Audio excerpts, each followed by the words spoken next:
नमस्कार। Up to date channel के माध्यम से आप सभी बीपीएससी, सीडीपी और अन्य कंपटीशन के छात्रों को मैं भारत की प्रमुख नदियों और उनके उद्गम स्थल से परिचय करवाने जा रहा हूं, जिसे जानकर आप परीक्षा में यहां से जो प्रश्न पूछे जाते हैं उसके जवाब आप दे सकें।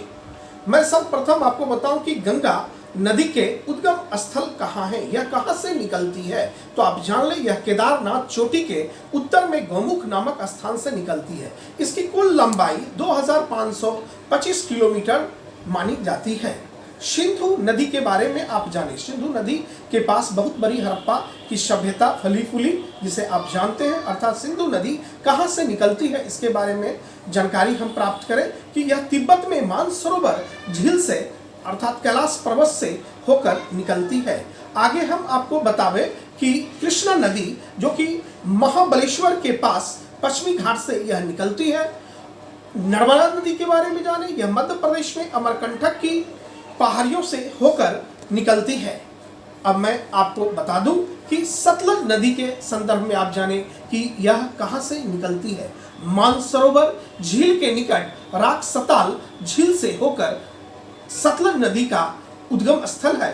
अब झेलम नदी के बारे में जानें। झेलम नदी कश्मीर के बेरी नाग झरने से होकर निकलती है। रावी नदी, जो कि काफी चर्चित नदी है, अक्सर यहाँ से प्रश्न पूछे जाते हैं।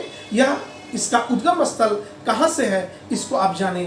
रावी नदी कावेरी जिले के कांगड़ा जिले के हिमाचल प्रदेश में हिमालय के रोहतांग दर्रे से होकर यह बहते हुए निकलती है।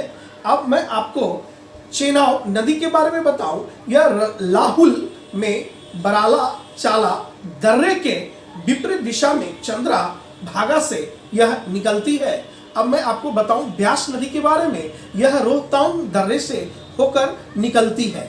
अब आपको मैं भारत के यमुना नदी के बारे में बताने जा रहा हूं, जो कि काफी प्रदूषण के मामले में चर्चित रहा था। यह बंदूरा कुछ के पश्चिमी ढाल पर स्थित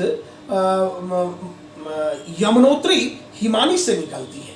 अब मैं आगे आपको बताऊं कि कोशी नदी, जो बिहार से जुड़ी एक काफी चर्चित नदी है, कोशी नदी, यह इसका उद्गम स्थल कहाँ से है। तो कोशी नदी की प्रभाव की सातवीं धाराओं में से मुख्य धारा की बात अगर हम करें तो यह अरुण नाम के माउंट एवरेस्ट के पास से गोसाई थान चोटी से होकर यह निकलती है।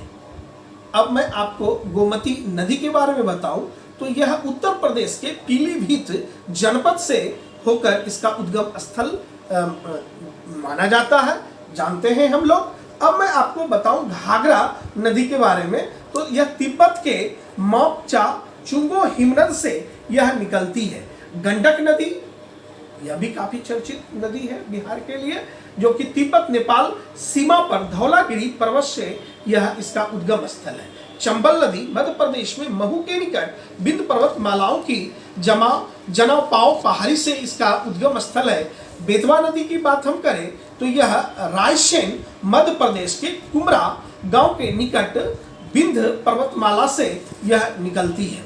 इन तमाम नदियों के बारे में जब आप ज्ञान प्राप्त करेंगे तो आपको यहाँ से एक ना एक कहीं ना कहीं से प्रश्न जब आपको दिया जाएगा तो आप उसको भली भांति आप उसको हल करने में आप खुद को सक्षम महसूस करेंगे।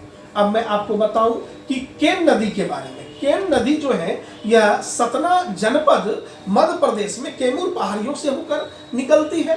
फिर मैं आपको बताऊं सोन नदी, यह अमरकंटक की पहाड़ियों से निकलती है। महानदी मध्य प्रदेश में रायपुर जनपद में सिहावा के निकट से इसका उद्गम स्थल है।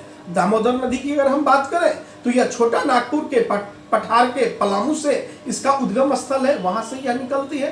ताप्ती नदी की अगर हम बात करते हैं तो ताप्ती नदी मध्य प्रदेश के बैतूल जनपद में मुतई नगर के निकट से इसका उद्गम स्थल है, वहां से यह निकलती है। ब्रह्मपुत्र नदी आपको मानसरोवर झील के निकट चेमा युंगडुंग हिमनद से इसका उद्गम स्थल है। अब मैं आपको कावेरी नदी के बारे में बता दूं। यह कर्नाटक के कुर्ग जिले ब्रह्मगिरी पहाड़ियों से निकलती है। यह 800 किलोमीटर लंबी है।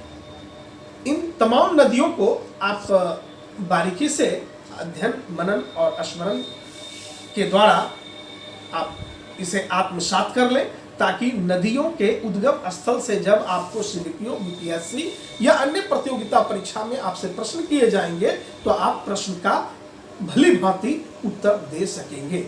इन्हीं शब्दों के साथ मेरे चैनल को आप सब्सक्राइब करें, अधिक से अधिक शेयर करें और बेल बटन दबावें। जय हिंद, जय भारत।